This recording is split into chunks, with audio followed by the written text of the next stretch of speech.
foi que viu a previsão? Eu não sei quantos de vocês são vidrados em previsão do tempo. Isso é mais coisa de americano, coisa de inglês. Mas uma outra pessoa checa a previsão do tempo. Quem é que ontem viu a previsão do tempo para hoje? Levante sua mão se você viu a previsão do tempo. 2, 3. 3 pessoas. Quem viu, verificou que hoje seria dia de quê? De chuva. E fez mais sol do que chuva. Talvez isso daí diga alguma coisa para a gente. Para você que recebeu alguma previsão dos homens, principalmente previsões negativas, ei, os homens não sabem nada sobre a vida, sobre o tempo. Quem decide o que vai acontecer no outro dia é o Senhor. Então eu quero lhe encorajar, você que já chegou aqui para baixo porque ouviu uma previsão negativa durante a semana, isso deixou você andando assim. Se não foi andando assim, pelo menos por dentro você está assim. Quem pode prever o amanhã? Para você e para mim é somente o Senhor.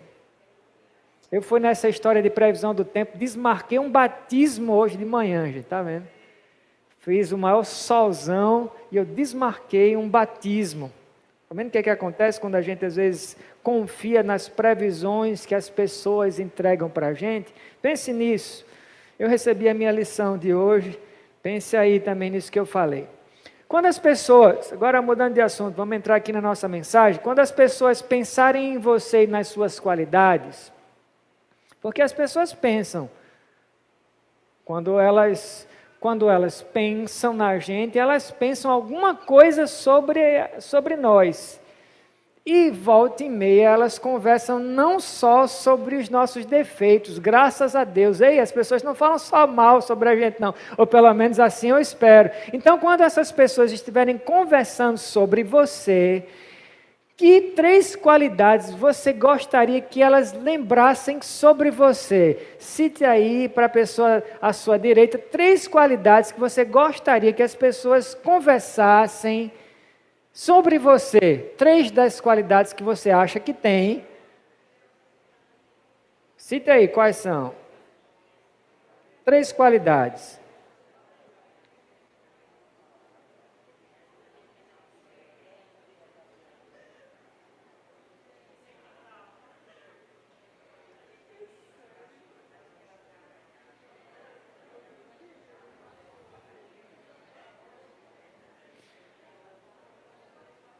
Natanael, Natanael, que 3 qualidades você gostaria que as pessoas lembrassem quando conversassem sobre as suas qualidades? Que você é um filho de Deus, pense numa qualidade maravilhosa, amém? Filho de Deus, que mais? Verdadeiro.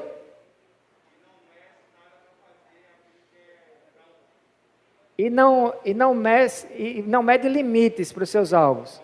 Poxa, por isso que Dani casou com você. Partidão, hein, Dani? Nossa, que maravilha. Xaxá, 3 qualidades suas aí.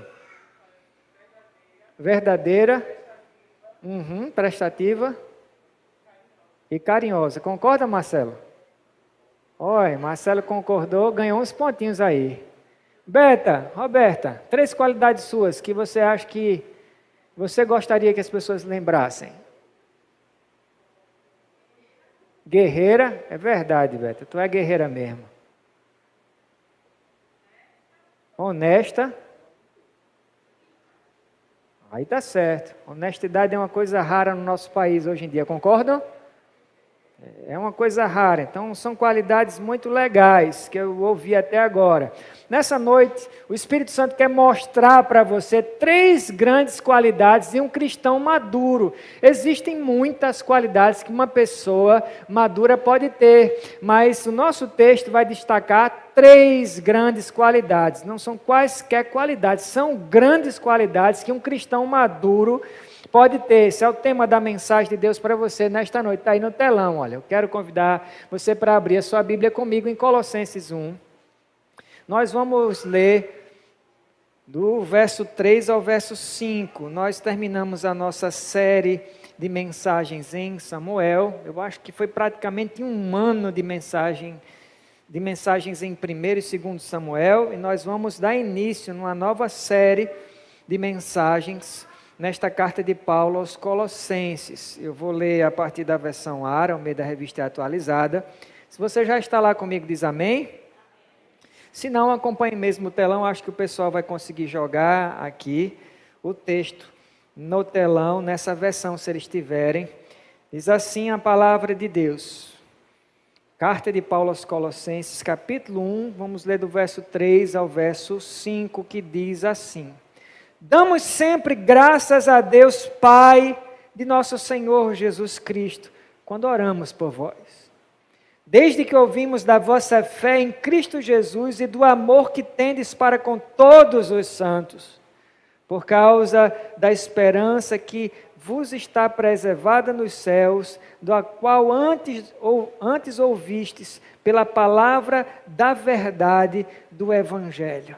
Quando Paulo escreve essa carta, entre os anos 60 e 62, depois de Jesus, ele está preso em Roma, em uma prisão domiciliar e sob a custódia do imperador Nero, de quem praticamente todos nós já ouvimos falar, do louco do Nero. E Tíquico, o velho e leal amigo de Paulo, foi o escolhido para entregar a carta aos irmãos e irmãs da igreja de Colossos. A igreja de Colossos foi provavelmente fundada e pastoreada por Epáfras, durante uma das campanhas missionárias do apóstolo Paulo. Como Paulo escreve esta carta praticamente ao mesmo tempo que as cartas aos Efésios, aos Filipenses e a de Filemão também, elas são chamadas, todas elas, ou conhecidas como cartas, quem lembra ou sabe? Cartas da prisão. Cartas da prisão. Fale aí para a pessoa da sua esquerda para ver se você vai lembrar, não vai esquecer, tá? Cartas da prisão, repita aí. Cartas da prisão. Mais desafiador agora, você consegue lembrar quais foram as cartas da prisão? Então vamos lá mais uma vez, Efésios, Filipenses, Colossenses e Filemão. Tente agora dizer aí para a pessoa da sua esquerda. Olha aí, o pessoal está acompanhando e está afiado. Parabéns para quem conseguiu aí. Quem não conseguiu, tenta de novo depois. A temática da carta aos Colossenses não podia ser melhor. Pense numa temática fabulosa para uma carta. A magnificência de Jesus. Se tem um ser, um cara, uma pessoa magnificente, não é que nem aquela música daquele carinha que diz, esse cara sou eu. Só tem um cara que é magnificente de verdade. Jesus é o único cara que pode cantar, esse cara sou eu, batendo no peito e continuar sendo humilde. Esse é Jesus. Então esse é o tema da carta de Colossenses, a magnificência de Jesus. Hernandes Dias Lopes, ele chama a carta aos Colossenses de o maior tratado cristológico do Novo Testamento. Daí você já pode imaginar o peso assim de glória e a riqueza de conhecimento abençoador entesourado nos baús espirituais por trás de cada página aqui dessa carta que é de fazer a gente suspirar. Nos versos do nosso texto, a gente vai ouvir Paulo agradecer a Deus por 3 grandes qualidades dos cristãos de Colossos, que tem feito ele, o apóstolo Paulo, ficar boquiaberto. A primeira dessas qualidades é a fé, vai aparecer aqui no telão. Olha que fácil a gente memorizar. Duvido que você esqueça na semana. Não é uma frase, é só uma palavra. Fé. Vamos repetir comigo? Fé, isso mesmo. Nos versos 3 e 4, Paulo fala suspirando de gratidão, gente. Ele diz assim, damos sempre graças a Deus, desde que ouvimos da vossa fé em Cristo Jesus. Ou em outras palavras, é como se Paulo estivesse dizendo, meus irmãos e minhas irmãs, a fé de vocês é tão contagiante que ela corre aos 4 ventos, e ela é tão reluzente que não tem como escondê-la, é impossível, não tem como todo mundo não ficar sabendo da fé de vocês, e uma vez que escuta da fé de vocês, não tem como não se inspirar nela, e mais, não dar graças a Deus por vocês. Deixa eu te perguntar, quantas pessoas dão graças a Deus pela fé de vocês? Eu não sei se você já reparou, mas a palavra fé, ela está mais na moda do que jamais esteve. Jamais esteve. Ela está muito, muito na moda, está bombando a palavra fé. Você com certeza já reparou ou já viu pessoas andando por aí com a palavra fé bem grandona em letras brancas assim, estampadas numa camisa preta geralmente, ou outras usando pingentes com a palavra fé, outras têm a palavra fé escrita com letras estilosas assim no perfil do Instagram, das mídias sociais, ou cravada no chaveiro da chave, do carro ou de casa, e muitos vão dizer, o importante é ter fé. Quem já ouviu? Levante sua mão se você já ouviu, o importante é ter fé. O importante é ter fé. Essa frase é boa e é ruim. É ruim porque ela pode ter um duplo sentido. Mas o que vai separar conversa para boi dormir, de fé de verdade, fé que move montanhas, é exatamente onde você coloca a sua fé. Se ela fica só no seu pingente, se ela fica só na sua camisa, se ela fica só no seu chaveiro, ou se ela fica nas pessoas em quem você bota fé, nas circunstâncias, nas coisas em que você posiciona a sua fé, isso é um mau sinal. 2 apostadores, um de Cabo Frio, Rio de Janeiro, e outro de Campinas, São Paulo, que colocaram a fé na mega sena da virada de 2021, 2022, levaram cada uma delas, escute isso, 189 milhões de reais. É o maior prêmio que alguém já ganhou na história da mega sena da virada. Que tal uma grana dessa? Xaxá, que é bem verdadeira, disse, 189 milhões de reais. Dá para comprar um sorvete no McDonald's, não dá não? É dinheiro para puxar com rodo, gente. Mas pode crer, um dia acaba. Um dia vai acabar. E o pior, tudo aquilo em que você coloca a sua fé, tudo aquilo em que você aposta as suas fichas, isso é o seu ídolo. Eu vou repetir, tudo aquilo em que você põe todas as suas fichas, toda a sua fé, isso é o seu ídolo. David Foster Wallace, ele foi um romancista pós-moderno, ganhador de muitos prêmios, além de best-seller. Uma das maiores características dele é a capacidade dele de ultrapassar os limites narrativos. Pense num livro assim que você lê se deliciando, porque o cara faz malabarismo com as palavras, pronto.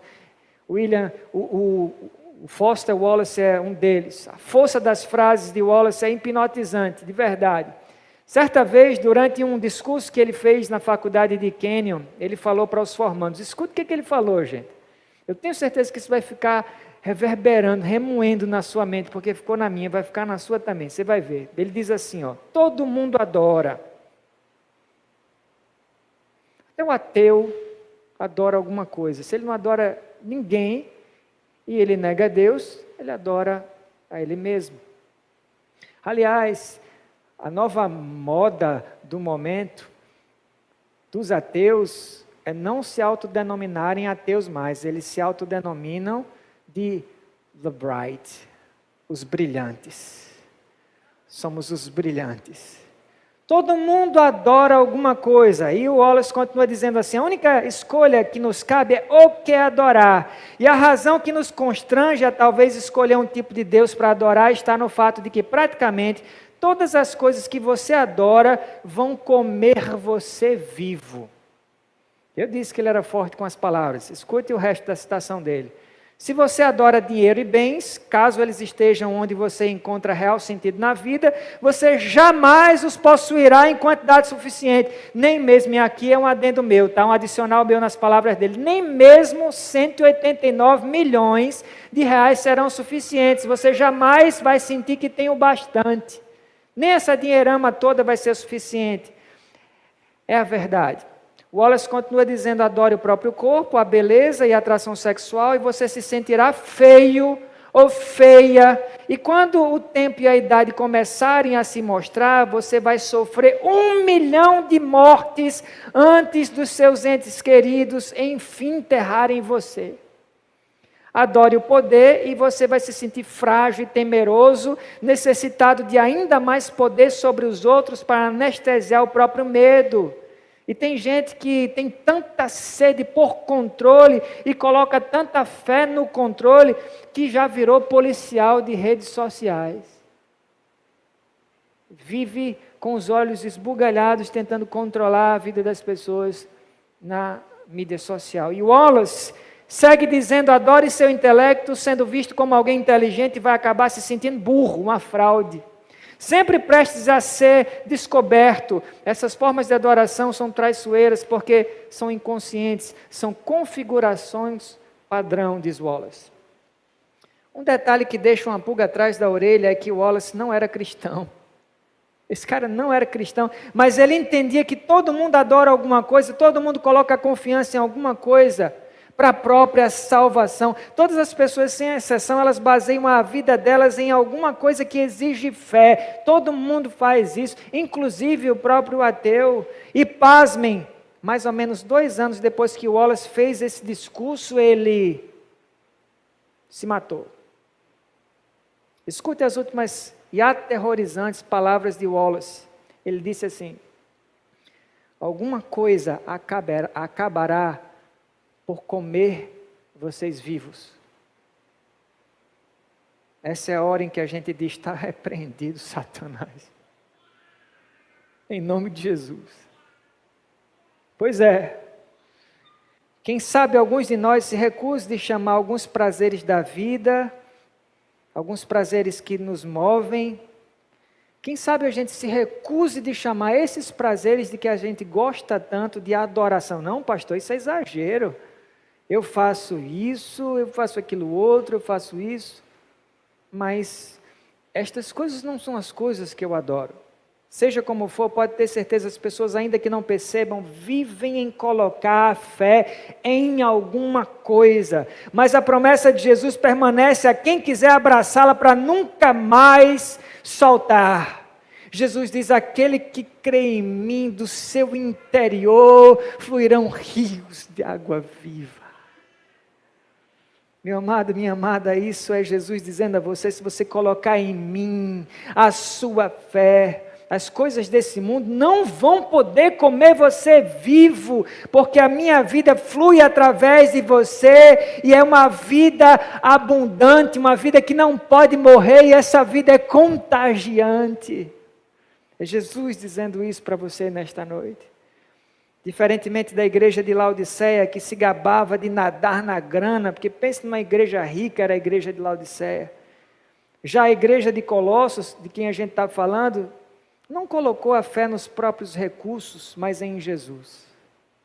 Na verdade, no ano 60 depois de Cristo, a cidade de Colossos sofreu um terremoto devastador. Os recursos da igreja ficaram terrivelmente abalados. Para piorar ainda mais a situação, a igreja de Colossos estava sendo atacada por um falso ensino sedutor e que estava bombando naqueles dias entre muitos judeus da época, uma espécie de sincretismo judaico-gnóstico que negava a encarnação de Jesus. Era nesse cenário que viviam os colossos. E caso você queira perguntar, como os cristãos de Colossos não perderam a fé, pastor? Mesmo com a cuia na mão, tinha crente com a cuia na mão, como é que nessas horas em que o cinto aperta, quando a doença chega, quando a dúvida bate, quando a gente está cercado de circunstâncias adversas, como é que um cristão continua se sustentando sem dar as costas para Deus para nunca mais voltar, pastor? Caso você queira se perguntar, eu vou dizer, simples, a fé deles não estava no dinheiro, nem no bico doce dos chamados mestres da lei, a fé deles estava em Jesus. E a fama da fé dos colossos chegou a muitos ouvidos, inclusive do apóstolo Paulo. Paulo era um cara de fé, então, para que a fé de alguém impressione um apóstolo, e a gente está falando de um apóstolo qualquer, estamos falando de Paulo, para você impressionar Paulo, você tem que ter fé, pense numa fé, não é qualquer fé. A fé dos colossos conseguiu impressionar o próprio apóstolo Paulo. Meu amado, minha amada, eu não posso deixar de perguntar a você agora, no que, ou em quem você tem depositado a sua fé? Outra pergunta, que não é menos importante, é essa: até onde a fama da sua fé tem alcançado?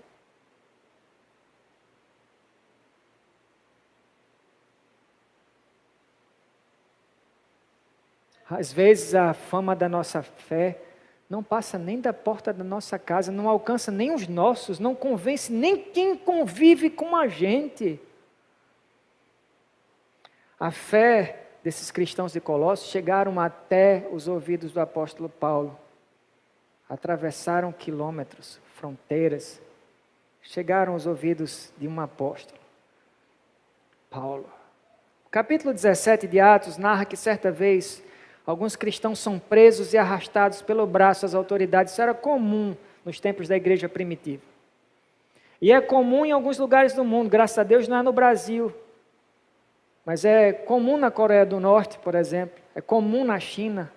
Nesses dias da igreja de Atos era mais comum ainda. Então eles foram presos, arrastados às autoridades romanas, na cidade de Tessalônica. Isso está registrado em Atos 17, não precisa abrir.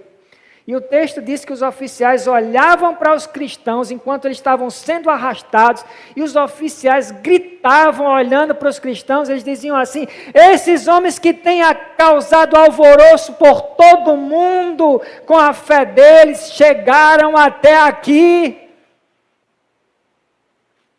Em quantos lugares eles estavam causando alvoroço?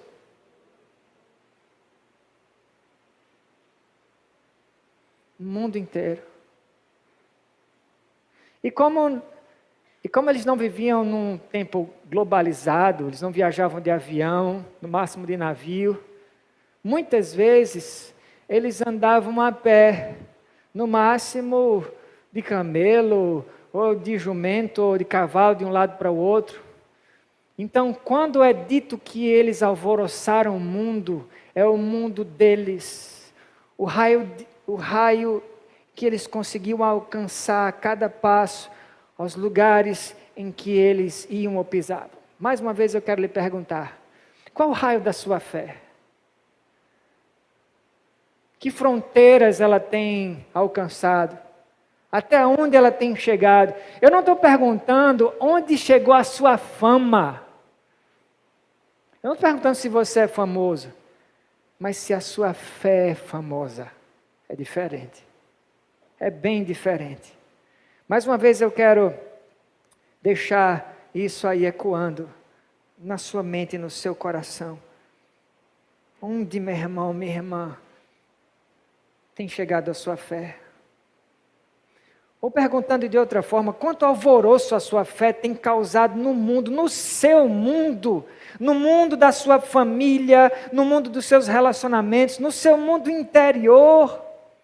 Se o seu mundo interior estiver organizado, se a fé estiver aqui, borbulhando no seu coração, fervendo, atuante, pode ter certeza, essa fé vai ser contagiante, as pessoas por tabela vão ser contagiados. Eu quero ser profeta de Deus na sua vida nesta noite. Eu quero dizer para você, só para você que crê, se apegue a essa palavra profética. A sua fé em Jesus vai causar alvoroço onde ela chegar.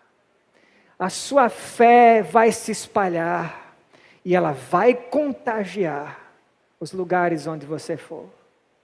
De dentro para fora. Essa água viva que está aqui, que flui do seu interior, ela tem que atingir outras pessoas também. A segunda grande qualidade de um cristão maduro que Paulo apresenta no nosso texto é o amor. Mais uma palavra também, fácil de você memorizar. Temos duas qualidades até agora. A primeira delas, fé. A segunda qualidade, amor. Os versos 3 e 4 dizem que Paulo não cansa de agradecer a Deus por ouvir que os colossenses são maduros ao ponto de combinarem a fé em Jesus com o próprio amor pelas pessoas. Fé em Jesus, amor pelas pessoas, essas duas coisas têm que andar juntas, têm que andar de mãos dadas. Eles parecem entender a máxima de Tiago, o irmão de Jesus, que diz que sem fé, sem obras, toda sua fé é morta. Não adianta uma pessoa dizer que tem fé e não tem obras. Fé sem obras é tão morta quanto um cadáver. A fé em Jesus não é entrar num portal interdimensional para o além, num lugar etéreo, um lugar impessoal, onde não existe mais ninguém, só você e seus dilemas, só você e seus pensamentos, só você e tudo que passa na sua cabeça. Não é só você e Deus. Você e Deus, sim, isso faz parte da sua caminhada cristã, mas não é só isso.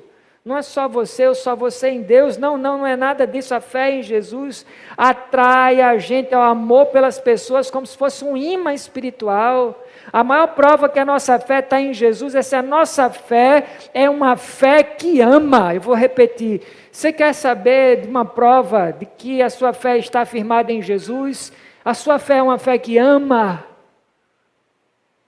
Em João 13:35, esse é um dos versos que você deve anotar para reconsultar em casa. João 13:35, Jesus diz assim: com isso, todos saberão, é inegável, não tem como não saber, com isso, todo mundo vai saber que vocês são meus discípulos, se vocês amarem uns aos outros. Poxa, pastor, como eu sonho em andar por aí e ser confundido com um cristão, já que eu sou um. Eu queria não falar nada e as pessoas já perceberem que eu sou um cristão. Está aqui o segredo. Jesus acabou de dizer para você, com isso as pessoas saberão, se vocês amarem uns aos outros. O amor de um cristão pelo outro não é amor eros, é um outro amor, é amor verdadeiro, é amor ágape, é um amor outro, um amor sobrenatural. Talvez você diga assim, pastor, falar é tão fácil, né? Falar é fácil demais, e é verdade. Falar é muito fácil, e eu sei disso tanto quanto você, mas se no trono do seu coração, deixa eu lhe dizer isso, se no trono do seu coração estiver assentado um homem que derramou o próprio sangue dele por amor aos inimigos dele, e pasmem, por amor aos inimigos dos outros, os seus inimigos, os meus inimigos, então o nosso modus vivendi, a nossa maneira de viver e da gente se relacionar com todos vai ser através do amor. E amor por todos, não é só por alguns não, porque vamos combinar, é muito fácil a gente amar os nossos amados, os nossos queridos, laços de sangue. Mas e quanto aos nossos inimigos? E quanto àqueles xaropes? E quanto às cocadas de sal, que são tantas, que nos aparecem? Na segunda parte do verso 4, você ouve Paulo dizer assim, segunda parte do verso 4, do amor que tendes para com todos os santos. Todos os santos. O verbo tendes está conjugado no presente do indicativo. Isso é interessante porque isso significa que os cristãos de Colossos se amavam uns aos outros hoje, amanhã e depois de amanhã. Tendes. Continuam tendo. Não é tinham, não é vão ter. Tendes. Ou seja, o amor dos cristãos de Colossos não era um amor bipolar. Eles amavam mesmo as pessoas difíceis de amar. Não responda, aliás, responda só na sua mente. Você tem se esforçado para amar essas pessoas difíceis de amar? Agora vocês podem levantar a mão. Se você tem pelo menos uma pessoa difícil de amar no seu centro de convivência, levante a mão, se você tem pelo menos uma. Eu estou levantando as duas, porque o pastor é cheio de pessoas, cheio de gente difícil de amar. Todo mundo eu acho que tem pelo menos uma pessoa difícil de amar. Mas o amor dos colossenses não era um amor bipolar, do tipo que eu amo agora, odeio depois, e depois amo de novo, e no próximo segundo eu odeio. Aí depois eu estou amando mais uma vez e fica nessa loucura.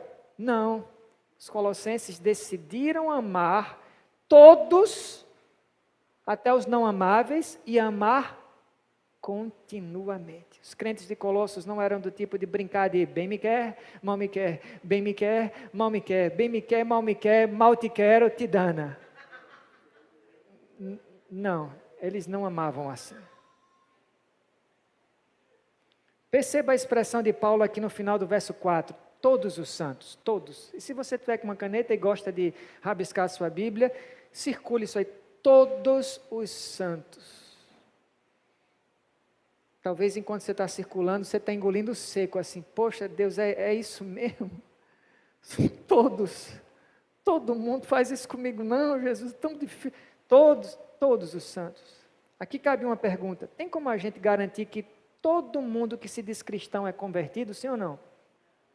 Tem como a gente garantir que todo mundo que diz que é crente?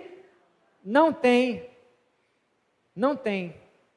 Isso quer dizer que os colossos amavam a todos o tempo todo, sem distinção, como fruto da fé que eles tinham em Jesus, inclusive os que diziam que eram crentes e não eram. E não eram. Eram só disfarçados de crente.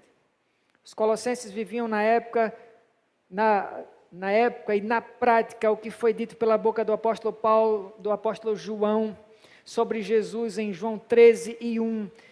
É dito assim, escute que tremendo. Tendo Jesus amado os seus que estavam no mundo, amou-os todos.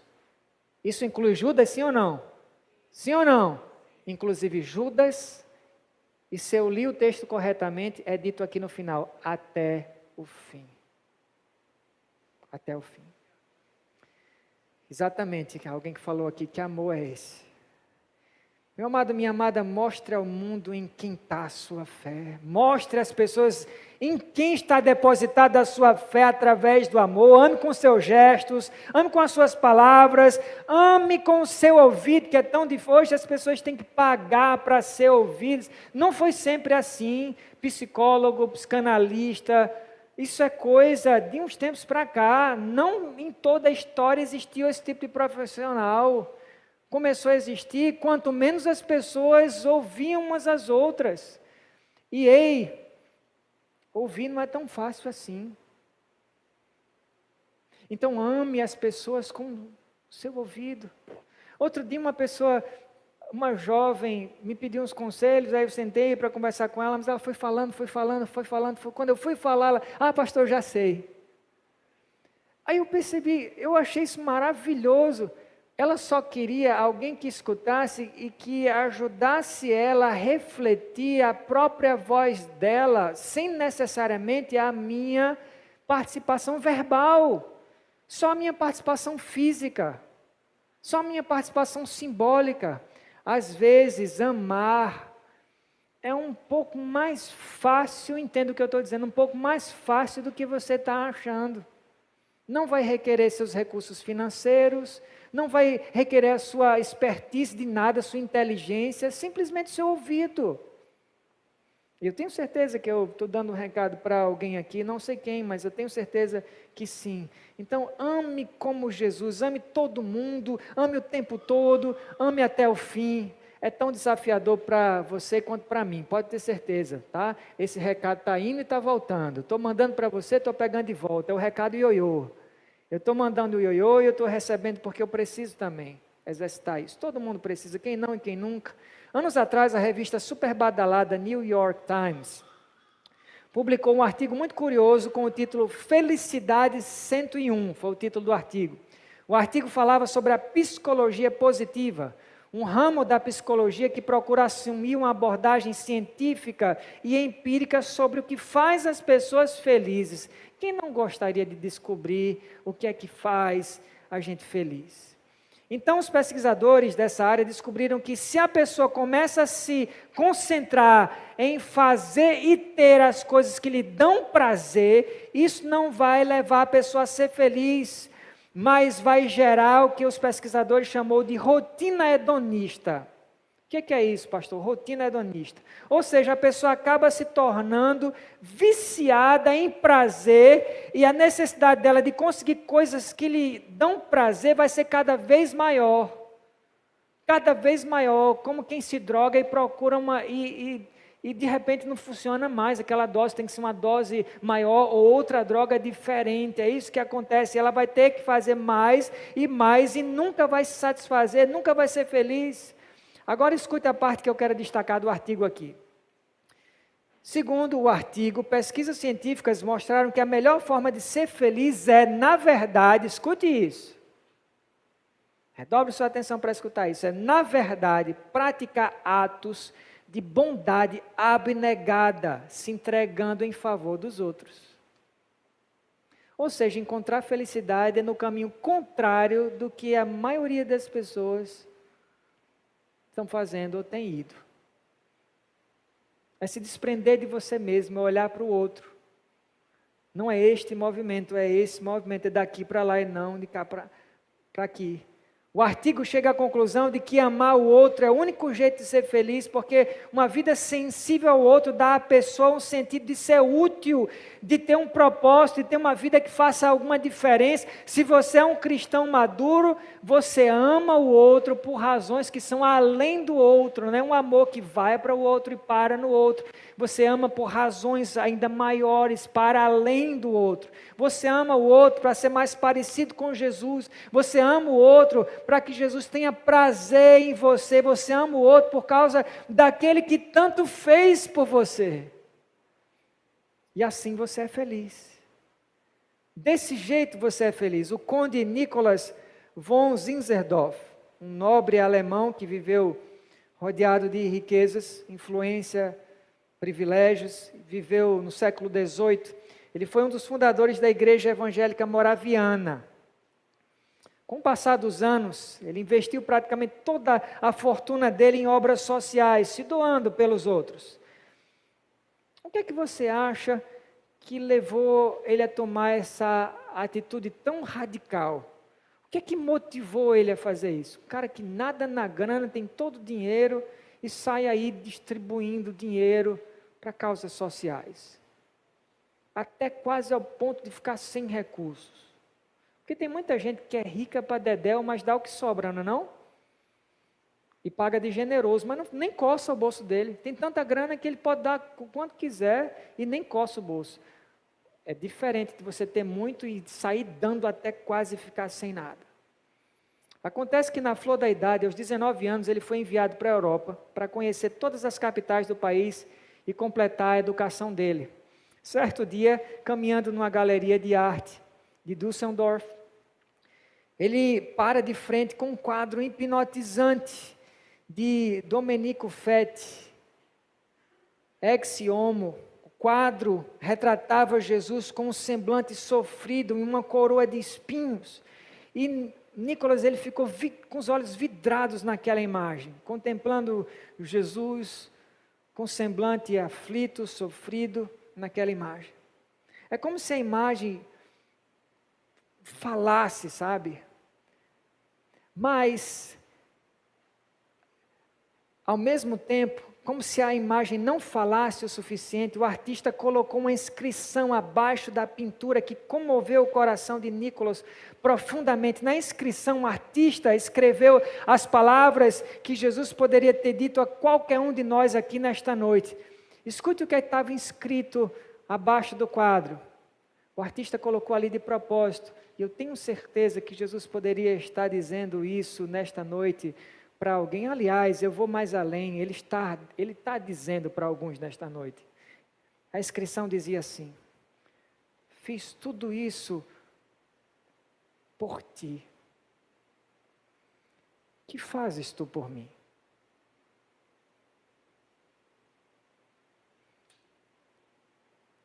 Até aqui a gente já viu duas grandes qualidades de um cristão maduro.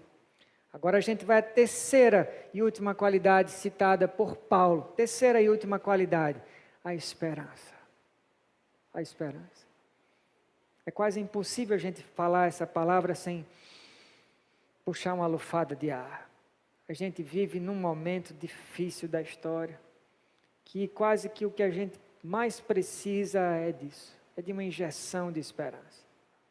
Uma injeção diária de esperança.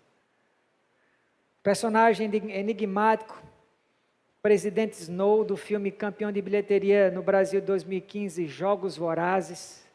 Levante sua mão se você assistiu Jogos Vorazes. Várias pessoas viram. Então você lembra desse personagem, o Presidente Snow, uma figura bem enigmática. Ele descreve a esperança como a única coisa mais forte do que o medo. Na cabeça de Snow não tem nada mais forte do que o medo além da esperança. E se você assistiu ao filme, você provavelmente chegou à conclusão de que parece que essa é a única frase de Snow que se salva. O resto que ele falou, nada se salva. Sem dúvida, do mesmo jeito que quando falta a luz a gente não vê nada além da escuridão total, da mesma forma quando falta a esperança a gente não sente nada além do medo. Talvez você já se identificou com uma circunstância assim em algum momento da sua vida. E quando não se tem esperança no futuro, não se trabalha no presente. Se você já perdeu a esperança no futuro, a tendência é que você fique petrificado, estanque, você não faz mais nada, você não trabalha no presente. A falta de esperança causa medo e o medo congela, deixa a gente sem ação.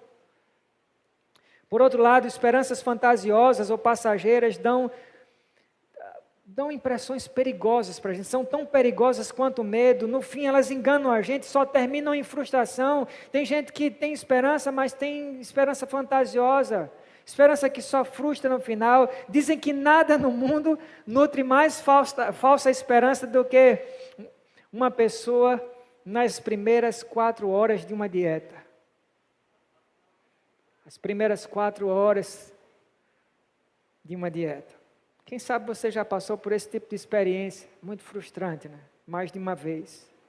Não é desse tipo de esperança que Paulo está falando. A palavra grega que ele usa para esperança aqui é elpis. Olha que interessante, elpis, um tipo de esperança que uma pessoa tem quando ela espera com prazer e também com expectativa confiante. Não é qualquer tipo de esperança, é com prazer e com expectativa confiante. Ela espera como quem diz assim. Ela não espera, aliás, como quem diz assim, eu estou esperando, mas vamos ver no que vai dar.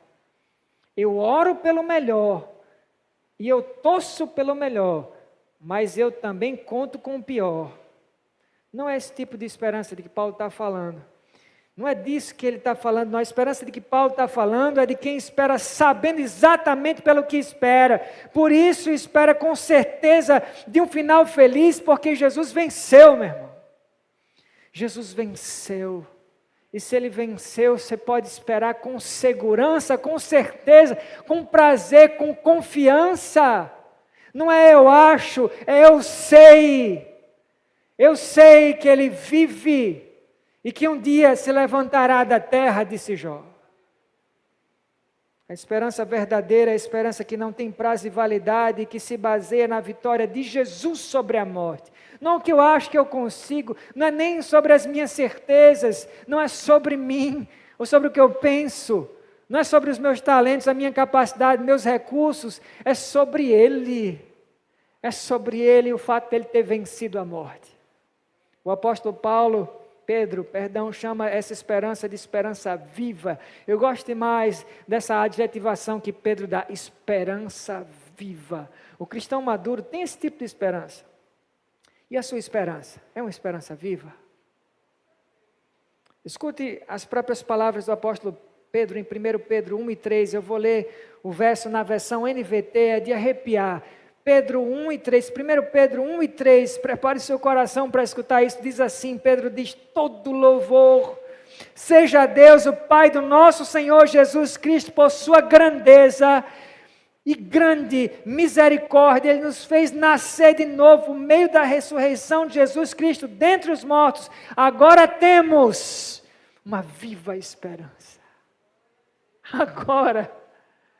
Agora temos uma viva esperança. Você pode repetir comigo essa última parte, meu irmão? Agora temos uma viva esperança. Talvez sua esperança seja mais ou menos. Você pode falar mais forte que isso. Agora temos uma viva esperança. Viva. Meu amado, minha amada, se nessa noite você está ansioso, eu quero dizer para você que está ansioso, entrou aqui ansioso, continua ansioso até aqui, mesmo apesar de ter ouvido minutos e minutos de tanta coisa, eu quero dizer para você, ei, agora temos uma esperança viva. Se o seu diagnóstico é de um problema crônico e o médico falou, coçando a cabeça, assim, sem medo de olhar nos seus olhos, mal tirou os olhos da tela de um computador, não conseguiu encarar você, ele não achou um jeito melhor de dizer para você, não tem muito o que fazer, eu quero dizer para você, ei, agora temos uma viva esperança. Se você anda mais perdido do que chinelo de bêbado, muita gente anda nesses dias e não consegue encontrar muito propósito na vida e está desanimado, tão desanimado que você nem conseguiu parar quieto para sentar e fazer planos nenhum para 2022, de tão desanimado que você anda. Jesus quer dizer para você nesta noite, agora temos uma viva esperança, meu irmão. Se você quer muito ser um cristão melhor, mas não tem conseguido isso, tem te deixado super para baixo, porque você tropeça no mesmo lugar, de novo e de novo, parece um déjà vu, você anda batendo na mesma parede, você já não aguenta mais, você gostaria muito de ser um cristão melhor para a glória de Deus, você não consegue, eu quero dizer para você, ei, agora nós temos uma viva esperança. E essa esperança viva é a esperança que tem os cristãos de Colossos. Eles ouviram e eles abraçaram essa esperança, a esperança do Evangelho de Jesus. Os que vivem sem Jesus no mundo vivem sem esperança. Não tem comparação a esperança que eu e você vivemos, os cristãos, com os cristãos do mundo. Eles vivem sem esperança, eles caminham a passos largos para um abismo sem fundo de condenação eterna, e eles nem conseguem perceber, eles foram cegos pelo Deus com D minúsculo desse mundo, eles nem sabem, gente, eles estão caminhando a passos largos, velozmente para esse abismo, eles vão cair se nada acontecer, mas você vive uma esperança viva. A você, Jesus entregou a vida, e você recebeu o penhor da herança agora, e a promessa plena, definitiva dessa herança na volta de Jesus. Você tem parte dessa herança para agora, e a plenitude dessa herança na segunda vinda de Jesus. E eu quero lembrar a você mais uma vez que está mais próxima do que quando primeiro nós cremos. Ela está cada vez mais próxima, cada dia mais. É um dia a menos. Há poucas horas eu estava dando uma aula de batismo e eu conjecturei com a minha aluna a possibilidade de, enquanto essa mensagem estivesse rolando, Jesus voltar. Ah, como eu queria. Se você queria também, diga amém. Se você disse amém, é porque você já abraçou o seu Salvador. Ele mora no seu coração e você não tem medo nenhum da volta dele, porque você sabe que se ele volta agora, você sobe com ele. Só tem essa certeza um cristão. Eu não sei se você já ouviu falar ou já presenciou alguma briga por herança. Você já presenciou? Levante sua mão, alguma briga por eu já ouvi falar? É uma coisa deplorável, horrível, é ridículo, não tenho nem adjetivos para dizer. Mas é muito feio, porque geralmente quando isso acontece é porque tem muita coisa feia, pútrida envolvida. Por exemplo, desafeto entre familiares, ganância, falta de planejamento e desrespeito pela memória de quem já foi. Eu arrisco pensar que na falta dos meus pais, meu irmão não faz questão de absolutamente nada. E aí fica no 0 a 0, porque eu também não. Mas eu digo isso pelo histórico dele. Meu irmão é aquele tipo de cara que se ele só tiver de cueca e eu tiver nu, ele prefere ficar nu e me dar a cueca dele. Se você tem um familiar assim, você tem muita sorte. Mas não é sempre assim que acontece, né? Não é sempre assim. Eu ouvi outro dia de um funeral em que, enquanto os filhos adultos, eles velavam, gente, escuta isso, eles velavam pelo corpo da mãe no cemitério. Ao mesmo tempo, eles batiam boca entre si, tentando decidir quem é que ia ficar com os talheres da mãe. É brincadeira. do lado do caixão da mãe. Bom, e eu não sei se os talheres eram de ouro, cravados de diamante, mas mesmo assim não justifica, gente. Pelo amor de Deus, dá para imaginar isso? Eu imagino, eu fico vermelho só de imaginar, vergonha alheia por ouvir a história e dando graças a Deus que eu não estava presente. Eu não ia saber o que fazer, sinceramente, se eu estivesse assistindo a cena, eu não ia saber o que fazer. Mas a herança que nos aguarda não deixa a gente correr esse tipo de risco. Não deixa, a gente não precisa brigar pela nossa herança, e nem muito menos envolve coisas pequenas como talheres. Nossa herança não tem nada a ver com esse tipo de coisa. A nossa herança não corre risco de ser roubada e nem comida pela ferrugem, por cupim, porque a nossa herança está bem segura nos céus. Conta-se que certa vez, e aqui eu termino, eu fecho a nossa mensagem. Conta-se que certa vez um rei sentenciou um homem à morte. Mas o rei concordou em suspender a sentença dele por 1 ano. Com uma condição: esse homem tinha que ensinar o cavalo do rei a voar. O rei disse: tá, você não morre agora não, te dou 1 ano, você faz o meu cavalo voar e você vive. Difícil, né? Daí, um curioso, sem conseguir conter a curiosidade, pergunta ao homem: cara, você tem algum parafuso solto? Como é que você topou um negócio desse? Você é meio tantã, você tem algum parafuso solto? Como é que você acha que você vai fazer o cavalo do rei voar, cara? Você não acha que está lendo muita mitologia grega, não? Você acha que vai conseguir transformar o cavalo do rei num Pégasus, né? Como é que vai ser esse negócio aí? Escute a resposta do homem. Tomara que você saia com essa resposta ecoando na sua cabeça. Tomara que essa resposta fique com você pelo resto da sua vida. Olha a resposta desse homem, gente. Ele diz assim: acontece que 1 ano é muito tempo. E quem é Deus do tempo? Não é a previsão do tempo. É o Deus do tempo, Jesus. Ou o Deus Pai, também chamado de Olam, o Eterno. É dito em Salmo 90, de eternidade a eternidade. Olhe para trás, olhe para frente na linha do tempo. De eternidade a eternidade. Tu és Deus. Esse cara foi esperto. Ele começou a resposta dele dizendo: 1 ano é muito tempo. Escute o resto da resposta dele. Em 1 ano, eu posso morrer. Eu posso morrer. O cavalo pode morrer. Olha, desculpa. Rei, o cavalo morreu, preciso de outro cavalo. O cavalo do rei pode morrer. O rei pode morrer. Escute agora o fechamento, aí que é de arrepiar. E quem sabe, o cavalo pode voar. É para qualquer um a fé dessa, não?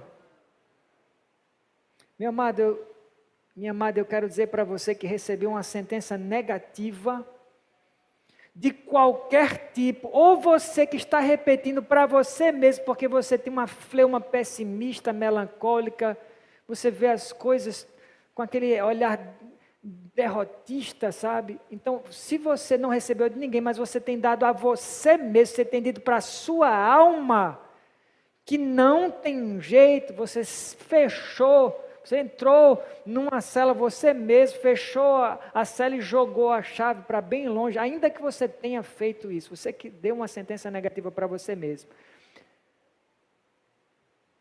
1 ano é muito tempo. 1 ano é muito tempo, muita coisa pode acontecer, inclusive o impossível. Porque o nosso Deus é aquele Deus que ainda pergunta: existe alguma coisa difícil demais para mim? eu não tenho a menor possibilidade de transformar um cavalo num Pégasus. Até tenho se eu desenhar um. Mas de fato e de direito eu não tenho. Mas eu sei quem tem. Porque ele criou o tal do cavalo. E se ele quiser colocar asas, é só um apetrecho a mais. Mais difícil foi criar o cavalo. Colocar asas é um adereço. Deus tem colocado asas em cavalos ao longo da história, muitas e muitas vezes. E eu tenho certeza que em muitas de nossas circunstâncias, não são poucas, se você contar as bênçãos, como diz a música, quantas são, vindas da divina mão, uma a uma, dizes de uma vez, e hás de ver surpreso quanto Deus já tem colocado, se você parar para revisitar cenas do passado, Deus tem colocado algumas asas em cavalos aqui. E eu quero fechar essa mensagem dizendo, Ele é capaz de fazer de novo. Porque agora nós temos uma viva esperança.